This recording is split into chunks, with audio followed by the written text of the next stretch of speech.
Which console was better, Super Nintendo or the Sega Genesis? If you had to choose one or the other, which one are you picking, Lan? Super Nintendo, hands down. No questions. Yeah, well, the poll kind of reflected that I put up on my YouTube page.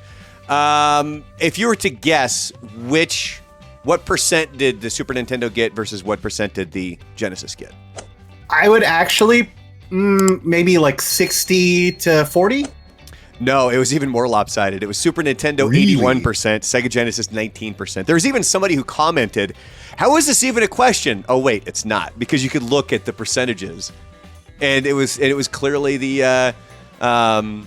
it was clearly Super Nintendo running away with it. So we're going to get into some factoids here. We're going to test Alan's knowledge of the Super Nintendo. Now, how many total games were available for the Super Nintendo when it launched? Ooh. When it launched, 3? Technically, you're right. Where's my bell? I'll give you a... Can I name them? Real quick? Oh, yeah, you'll get a bunch of rings if you get it right, yeah. Okay, it was Mario World, Pilotwings, and I want to say, I know I'm wrong, but F-Zero. Yeah, those were the 3 main ones that were released. Now, that was for the Famicom. The Japanese version. Yeah, when it was released in Japan, there was 3 games that were available, and that was November 21st, 1990 when it was released, F-Zero, Pilotwings, and Super Mario World.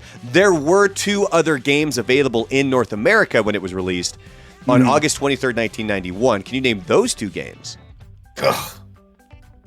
Again, it was Pilotwings, Mario World. Well, yeah, those 3. Now, there was 2 others that were added. Oh, 2 others. Yeah, two oh my others. God. That was the only ones I remember.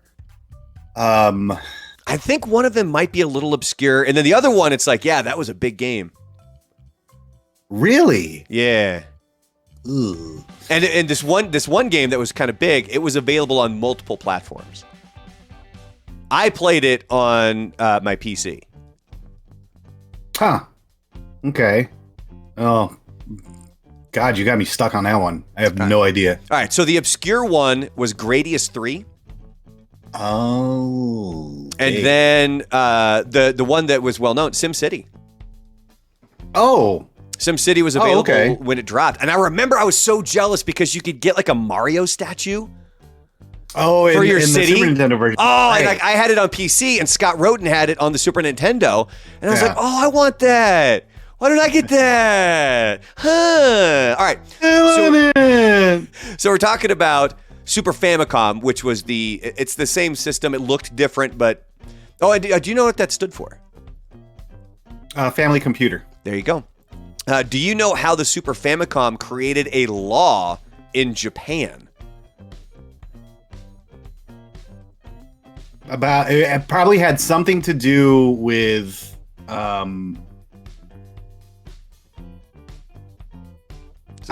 want to say like kids playing video games at a certain time. No, this was the Super Famicom. It was so highly anticipated. There was almost 1.5 million pre-orders of the system, and there were tens of thousands back then. And there were tens of thousands of people who lined up to buy it. The only problem was it launched on a Wednesday, and a majority of the crowd were adults and professionals who called out sick. The console. So Nintendo moved the release dates to Friday, didn't they? Kind of. I mean, the Switch came out on a Friday, but the console ended up selling out in 2 hours. The Japanese government stepped in, and then they had to mandate that all new video game consoles were to launch on weekends moving forward. Which, of course, this isn't still like some strict law. Like I said, the Nintendo Switch was launched on a Friday. Yeah. But they were like, we don't have anybody working today. It's kind of like the Monday after the Super Bowl in the United States. Everybody, like, I still don't understand why we don't get that day off. But so the funny thing about that is, like, when I worked in retail for forever, you had Tuesdays and Wednesdays would be your normal like release launches for like movies, CDs, and most video games. Mm-hmm. Nintendo, all the time, they only release their games on Fridays. Only on Fridays. It's because they got to be different, baby. They got to be different. And I bet you that had something also to do with, because technically when new video game systems launch, they actually launch the games a couple days ahead of the system. So I think that has something to do with that. Because they can only launch it on the weekend. So speaking of launches, the Super Nintendo was kind of late to launch compared to the Sega Genesis when we're talking about the 16-bit gaming consoles. Mm-hmm. Like the Genesis was released in, I believe it was 88? No, I'm sorry, in North America it was released in 1989, and the Super Nintendo was still a few years away. Do you know why Nintendo wasn't in any rush to release the Super Nintendo? Because they knew it was going to destroy the Genesis.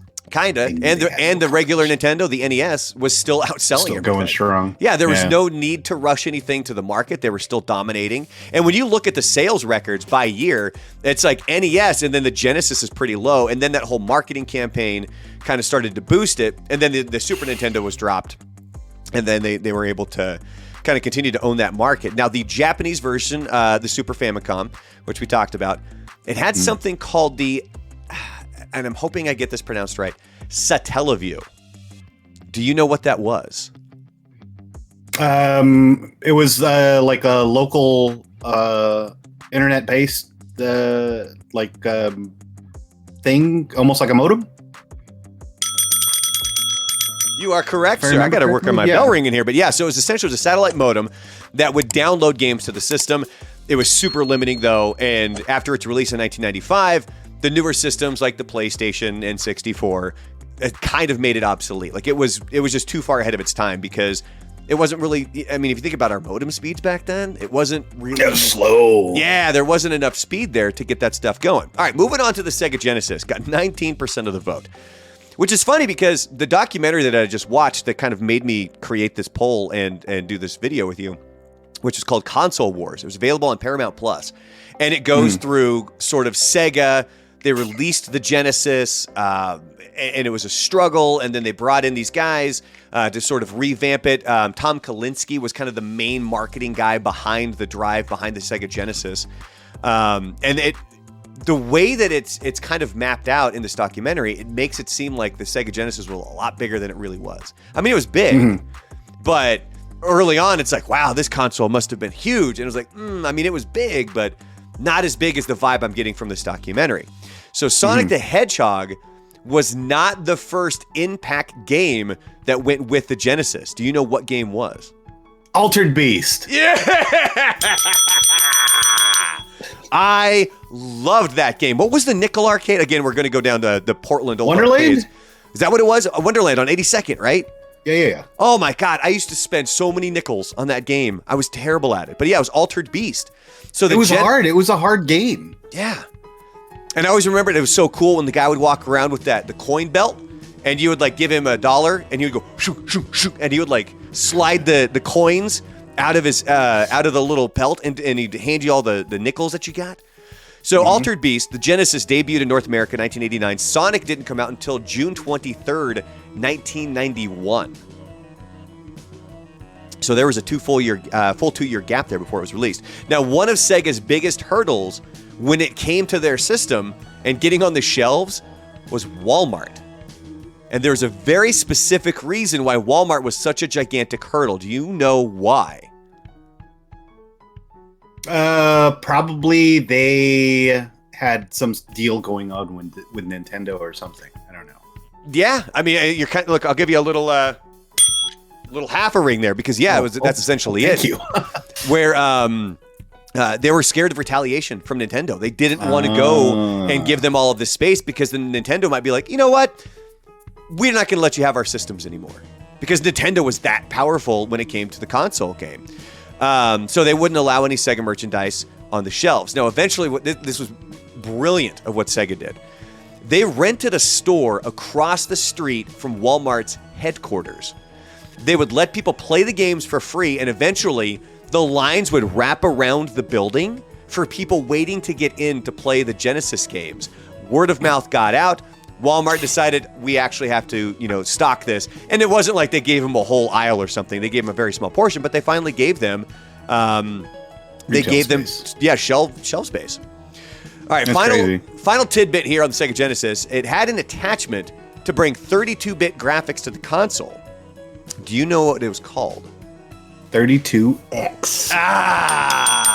Now, bonus question. Do you know what it was codenamed? The Neptune?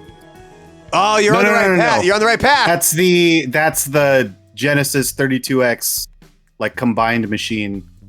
Oh, fuck. Is it Uranus? No, it was Project Mars. So you were on the right path with the planets there. So it was released in North America November 21st, 1994. The initial reception was pretty positive. This was a way that you were able to take your already existing Sega Genesis with 16-bit and convert it to 32-bit. However, after that, it was kind of like, and it was pretty cheap too. Like, it wasn't super expensive. But later reviews, both contemporary and retrospective, are very negative about it, where it's like there was a poor game library and it was just poor timing in general, which is why most of the systems, they pretty much went from 16 up to 64. Like, nobody really did a 32-bit system. Mm-hmm. So that's going to wrap it here for this. Hopefully you guys like this. Make sure you guys click like and subscribe down below. If there's any facts that we got wrong, you are more than welcome to call us out in the comment section down below. If there's anything in particular that you like the fact that Alan is now on screen, if you like that, comment down below and let us know. Oh, and if you wondered why I kept looking to the right at the beginning of the video, I had to stop myself. It's because that's where I have Alan's monitor and I kept wanting to look at him over on my right. And I forgot, I'm like, I need to set it up so that he's sitting here in front of me. But thank you for coming. Make sure you guys like and subscribe. And coming up, we're going to get to some more videos. We have a lot of Christmas stuff in line. We're going to talk about 80s Christmas movies. We're going to talk about Christmas songs. There is one sort of main theme to some Christmas songs, and it's not even really Christmas as that theme that you probably don't know about. We're going to get to that in a future video.